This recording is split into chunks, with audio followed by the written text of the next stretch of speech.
23 April বৃহস্পতিবার সকাল সকাল 2 নম্বর বোতামে ভোট দিবেন এবং শীতল কপাটকে গোহারান খাড়াবেন। কারণ শীতল কপাট বিগত 5 বছর যে বিধায়ক কোনো উন্নয়ন করেনি এবং উনি বিধায়ক টাকা যে 3 কোটি টাকা পেয়েছেন, উনি যেই 3 কোটি টাকা নয়ছয় করেছেন, কোনো মানুষের উপকার করেননি।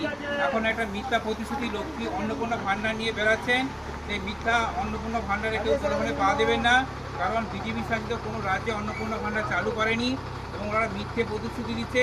এবং দিল্লিতেও বলেছিল যে বিধানসভা জিতলে পারে 2,500 করে মানে অন্নপূর্ণা ভাণ্ডার দেবো, সেটা দেয়নি, 14 মাস হয়ে গেল। এবং বিহারে 10,000 টাকা করে দিয়েছিল, বিহার নির্বাচনে জেতার পর সে 10,000 টাকাও কেড়ে নিয়েছে এবং নোটিশ পাঠিয়ে। তাই বিজেপির কোনো নেতাদের কথা বিশ্বাস করবে না, শীতল কপাটের কথা কোনো বিশ্বাস করবে না, কারণ উনি কোনো উন্নয়ন করেনি। উনি 2টি বডিগার্ড করে নিয়ে ঘুরে বেড়ান, মানুষের পাশে থাকানি। মানুষের পাশে তৃণমূল কংগ্রেসের কর্মীরা আছে এবং সৈনিকরা আছে। তাই আগামী 23 এপ্রিল বৃহস্পতিবার সকাল সকাল 2 নম্বর বোতাম টিপে জোড়াফুল চেনে ভোট দিয়ে আপনার বাড়ির মেয়ে শ্যামলী সর্দারকে বিপুলভাবে জয়যুক্ত করবেন এবং শ্যামলী সর্দারকে ঘাটাল বিধানসভা উপহার হিসেবে তুলে দেবেন।